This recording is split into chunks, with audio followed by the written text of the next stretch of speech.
I'm with Jason Hook of Five Finger Death Punch to talk about the new movie Hired Guns. So, welcome to NAMM.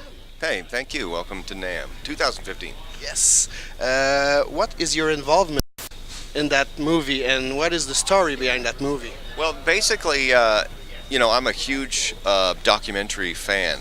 I really love. I'll watch a documentary on just about anything, and I was having a conversation with the videographer that we had on the Death Punch tour at that time, and he was just saying to me that he was jonesing to make a new movie, a new documentary, and I'm like, what do you mean you make documentaries? And so that's how the whole thing kind of started. So we put our minds together and thought that hired guns would make a good subject matter. I know a lot of these guys. I used to be one of those guys, so I figured that'd be an easy one, at least as far as getting content. And do you think that your Alice Cooper gigs helped you get you into your Five Finger Death Punch fame you have now? I think that it gave me credibility. You have to remember that those gigs require you to be professional and responsible, prepared, and obviously it would suggest that you have a certain skill set to be able to secure a gig like that. So, I think it gave me credibility, and. And can you tell the people who's gonna be in that movie? Who's going to be in it? Yeah. Well, we have. I mean, the cast has grown so large now that I have to remind myself who's in it. But basically, Eric Singer from Kiss, Alice Cooper, Neil Schon from Journey, Rudy Sarzo, Brad Gillis, Steve Vai, Bob Ezrin, David Foster, John Five, Rob Zombie. There's a lot of people. Phil X. Liberty DeVito played with Billy Joel. Derek St. Holmes played with a singer for Ted Nugent. It just goes. The list is so long. I'm trying to think and remember all the players. How it is to work with the great Alice Cooper? I just saw him recently when he came in through Las Vegas. I got up on stage and jammed with him, and I'm just reminded of how much I really love that man. He's just an amazing guy. You have to understand, he's very patient and very generous, and I kind of role modeled myself off of Alice, because I would go with him when I played in his band. I would go out with him in public and to the mall and stuff like that, and of course people would run up to him and say, I hate to bother you, but can I get and he was always like, yeah, sure, no problem, blah blah blah. And then when they leave, he would say, just remember, whenever you're in public, you belong to the public.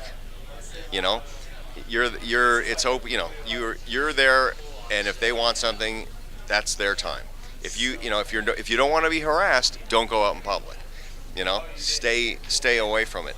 And I just thought it was so, so cool, and that's kind of the right way to treat people. I mean, when you meet people, you've got a choice. You can either ruin the experience or enhance the experience, but they're going to take that memory forever. So I just think he's amazing. Nice. And is the movie Hired Guns going to be released on Blu-ray, DVD, or only on the web? No, it's. Obviously we have the highest hopes. We're going to go right for.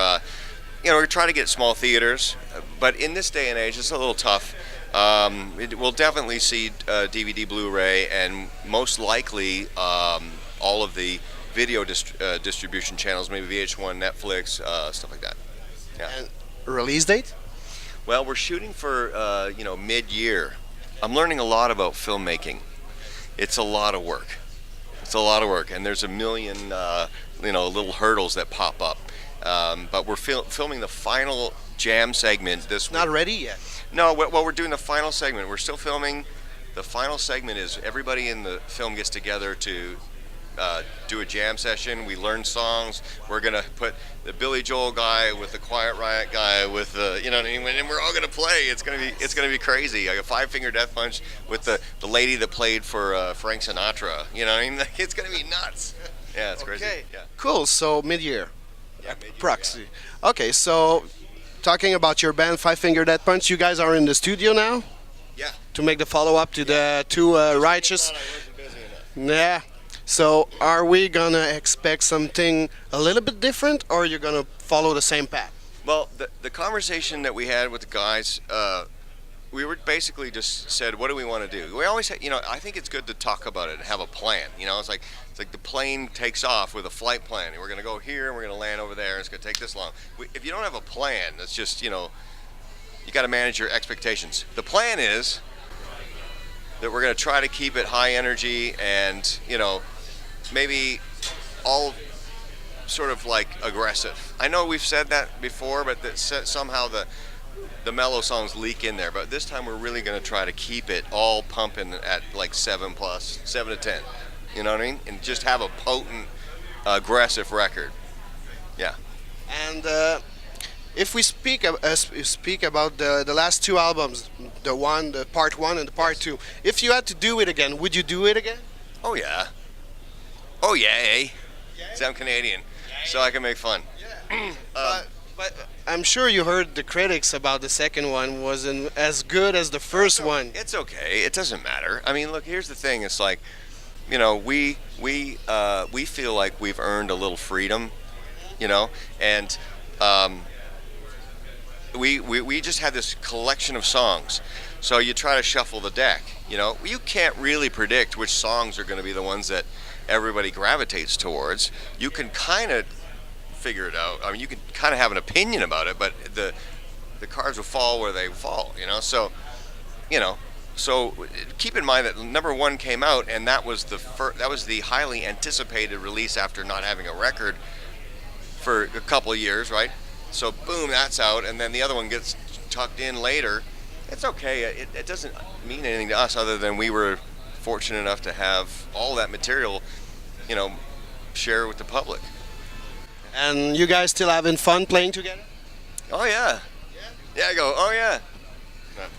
No. No, but we certainly saw a change. We saw young guys playing with high hopes, and you guys are hitting high notes now. Well, and there must have something that have changed in you and between. Yeah. Well, I think it's like, we're all aware of the things that can take other bands out as far as personalities change, agendas change, everybody's lifestyles change, people grow up, get married, whatever, things change. So we talk about that. Like, let's not have that be part of our story where we, get caught up on, not needing this or not wanting this, because that's the same problem that affects all these other bands. Let's not have that be part of our story. So we kind of talk about it. A lot of it just comes from mutual respect, and sometimes mutual respect means, leaving people alone for a little while and let them emotionally recharge, So I know it's pretty early, but when can we expect the new album? Thursday. No, it's a little early to say, but I heard. This year? Oh yeah. Oh yeah. We're grinding. I mean, I literally was at my computer desk recording, and then hit the space bar. I got up, packed, and left, and come back when we're done at NAMM. Continue recording. Okay. So now I have something to say, because for the last album you haven't played in Montreal. I know you guys don't decide which city you play. You have an itinerary to follow, but will you come back and see us? You've played at the Rock Fest in Montebello. You remember that? That was crazy. Yeah, but you haven't played in Montreal, the big city. So when can we expect a show? We're trying to. I remember in one of the meetings that we just had, cool tattoo. I see Alice Cooper. Yeah. Okay, I like it. Yeah, I was in one of the last meetings. We were talking about when and how to get back to Canada. Well, we want to do an extended Canadian tour. And of course, I'm all for it, because when we go to Canada, I get to do all the press. I'm the token Canadian, so they're like, "Oh, Hook will handle it all." So I like it, I get all the attention. So I don't know when it's going to happen, but we are talking about trying to do coast to coast. It's a big trek. What's that, like 8 dates? Are you guys gonna play shows before the end of the recording of the new album, or you're just gonna concentrate on the recording? We've tried that too. That's really tricky when you're, switching those gears like that. It's, So it's gonna be for the new album. yeah. We'll finish, get that done, right, and then focus on. I think we're going right from the end of this always happens. We go right from the end of the record making process. I mean, literally, Friday we turn the record in. Monday we're on a plane. You know what I mean? So I will be waiting patiently to see a show from you guys. I haven't missed one since 2010 at the Heavy Montreal, the first time you guys have played in Montreal. Yeah, I'll tell you that every time we do that, the Heavy Montreal, we look forward to it because it's absolutely nuts. It's nuts, it's dirty, it's loud, it's big, people are stinky and muddy. I like it. Right? See you there. Okay, buddy. Thank you. Take care and good luck for the new Thank you. album. Yeah, thank you. Yeah. And the movie, of course. Thank you. Hey everybody, I'm Lizzie. And I'm Joe from the band Hailstorm. Hey everyone, this is James LaBrie from Dream Theater. Hey everybody, this is Vinnie Paul from Hell Yeah! This is Thomas of Nightwish here. I am Motorist Urungus of Guar. Hey everyone, Corey Taylor here from Slipknot, and you are watching Music Universe.